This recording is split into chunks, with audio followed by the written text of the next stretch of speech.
বিমান যাত্ৰীসকলৰ বাবে ভাল খবৰ। অসামৰিক বিমান পৰিবহণ সঞ্চালকালয়ে বিমানৰ টিকট সালসলনিৰ ক্ষেত্ৰত কিছু নিয়ম সংশোধন কৰিছে। এতিয়াৰ পৰা যাত্ৰীসকলে যদি টিকট কেনসেল কৰিব বিচাৰে তেনেহলে পূৰ্বৰ 24 ঘণ্টাৰ সলনি এতিয়াৰ পৰা 48 ঘণ্টাৰ সময় পাব আৰু 48 ঘণ্টাৰ ভিতৰত এগৰাকী যাত্ৰীয়ে বিনামূলীয়াকৈ তেওঁ বিমানৰ টিকট বাতিল কৰিব পাৰিব। দ্বিতীয়তে হৈছে যে এগৰাকী যাত্ৰীয়ে বা তেওঁ জৰুৰীকালীন অৱস্থাত বা তেওঁৰ যদি সহযাত্ৰীৰ কিবা চিকিৎসাজনিত কাৰণত তেওঁ টিকট বাতিল কৰিব লগা হয় তেনেহলে সেই যাত্ৰীগৰাকীক সম্পূৰ্ণ ধন ঘূৰাই দিয়া হ'ব।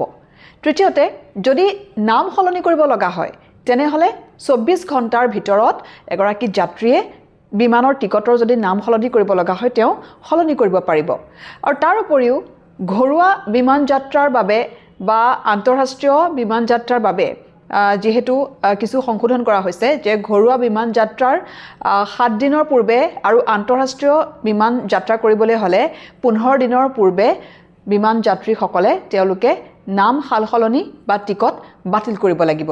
গতিকে এই যিবোৰ নিয়ম অসামৰিক বিমান পৰিবহণ সঞ্চালকালয়ে সংশোধন কৰিছে এই নতুন নিয়মে নিশ্চয়কৈ বিমান যাত্ৰীসকলক যথেষ্টখিনি সহায় কৰিব।